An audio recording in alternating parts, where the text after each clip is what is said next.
Castañon's record there, which I'd already detailed for you. Vern Gardner, the great star at the University of Utah in basketball, back in 1947. He's on the Utah Commission. The fight's underway. Castañon's task to get to Lopez in the face of Lopez's superior reach. Remember, we saw Castañon connect with a left and a right. Little Red, habitually a slow starter.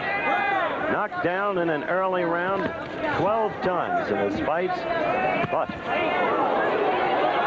tremendous puncher. He gets off the floor. 39 victories, 3 losses, 36 of those victories via the knockout route. Brisk action, good exchanges, a good right there by Castañon. He is, as I said, unafraid. He took a good left, but he comes right back. And he's getting to Lopez, and this the first round.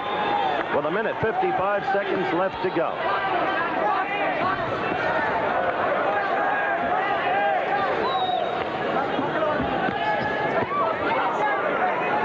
Aggressive. The smaller Spaniard is.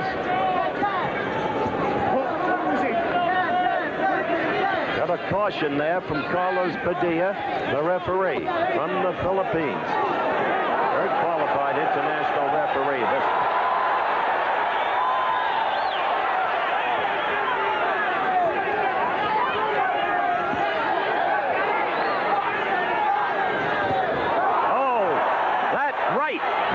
Castañon jolted him backwards. In the meantime, the smaller man, in terms of height and reach, continues to fight his way like an alley fighter, a street fighter. Wild, a brawler. Got hurt by a left again. Lopez with that lithe, angular body. Very tall for his weight classification. One of the most punishing punches for his poundage I have ever seen. This is first round action. And look at Castañon with Lopez in the corner against the ropes. Castañon keeps coming after him. There's no warning for action here. 20 seconds left in the first round.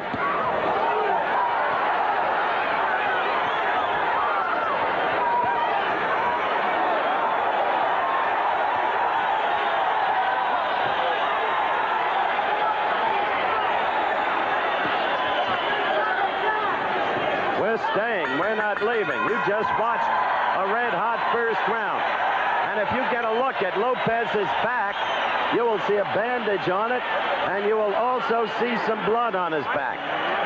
You see he has rope burns. I don't really understand these strands here in this Salt Palace ring, because when I measured off the ring and tested the strands, I was struck by the fact that they could almost instantly cause rope burns on a fighter. Doesn't make sense. They're using Reyes gloves, as you look there at Castañon, who was so aggressive in the first round. Here's some of that first round action now.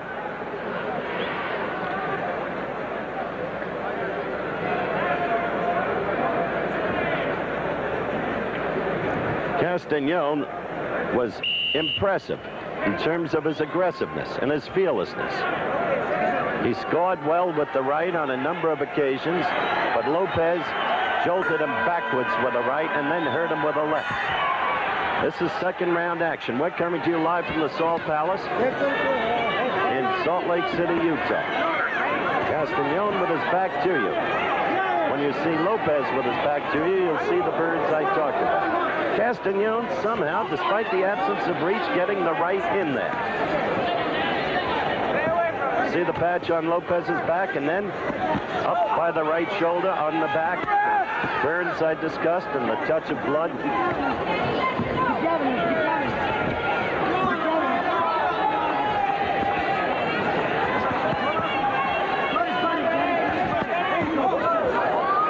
Lopez now listening to the dictates of his corner, trying to go to the body. But look at little Castañon, keeps coming after him. Padilla separates them.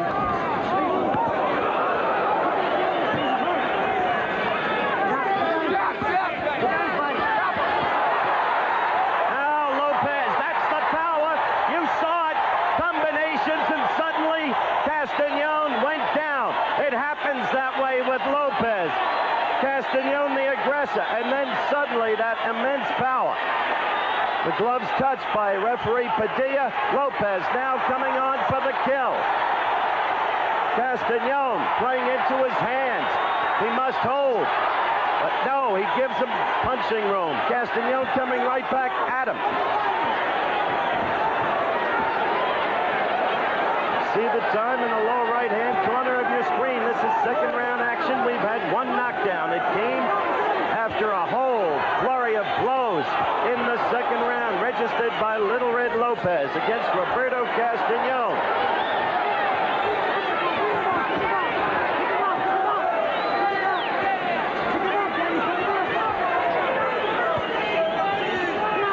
Give him credit for guts, Castañon.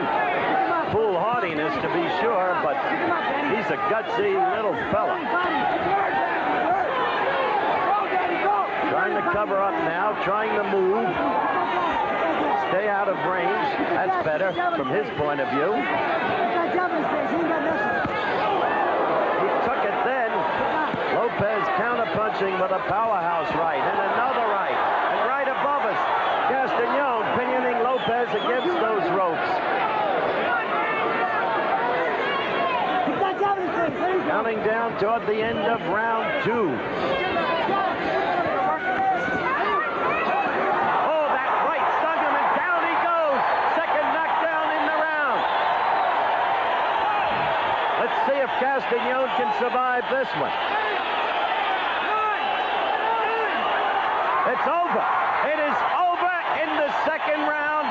As the second round ran out, no saving by the bell, by the way, and Danny Little Red Lopez, in about as quick a fight as you could want to see, scores his 37th knockout, his 40th victory against only 3 losses. I'll tell you this, for a round and a half, that little Castañon showed you about as much guts as you would ever want to see. And we're going to have to break for a commercial, but then we'll be right back here live at ringside, the Salt Palace in Salt Lake City, Utah. Danny Little Red Lopez, the winner. Successfully defended, waving to the crowd, to whom, of course, Little Red Lopez is a local hero, born in Utah. And incidentally, folks, this was a very short fight, but we've got coming your way the highlights of the Gomez-Jimenez fight, which took place in Madison Square Garden last night. So you're not done with seeing action-packed boxing yet. Right now, my young friend, congratulations. Thank you. I must tell you, that little fellow Castañon had the guts of a burglar coming at you the way he did. I give him a lot of credit. He come out to kill like most guys do, and this time I didn't get knocked down before I had to get going. I, found myself and kept working all the way from the first round there. All right. Can you come down here, Danny? I want you to look at yourself in slow motion. You're right. You didn't get knocked down this time, but at the same time, the guy did land some scorching rights against you. I've got to give him credit for that. Now here, just take a look at yourself. Right, I found myself, when I would get over in here, I have new shoes on. I was slipping a lot, so you see where I first started now, Limbus. Well, you first hurt him with a right, then that second right did it to him, and you followed with a left that didn't land fully. Right, but he's game, and he threw a lot of punches, and he caught me a lot. I like that right hand there, but most of them I was catching on my gloves this time, which I don't know if it had to do with his shortness or what. But well, you did have a huge reach advantage, no question about it. But right here in this corner, I'd get back in there to try to get some rods, and it was spilled on the floor. I was slipping all over the ring. I couldn't get set right. And the other thing that bothered me, those rope burns on your back. Well, I had a boil is what it had on my back there, and I just got it. Those rope strands, right there. Look at that. Yeah, definitely. But I give the guy a lot of little fellow. There's where your reach takes hold, and that's the right that really punished him. Right there. If he wouldn't have went down there, I think I'd have had him another good shot. Well, I'll tell you. What's next for you now? I think Who is there left? The mandatory fight that we have set up is May 11th, I think. I have to fight Mike Ayala. He's the #1 contender. I saw Ayala in Las Vegas before the Rossman-Galindez fight that did not take place. He is a good, tough fighter, but I look for the same fate for him that so many others have taken. I plan on, I'm going to stay right in shape. I'm going to take about a week off, and the wife and I are going to Vegas, Las Vegas, on vacation a little bit, and then I'm getting right back, staying in my top condition. Got to leave for just a minute, but we'll be right back with Danny Little Red Lopez in a moment.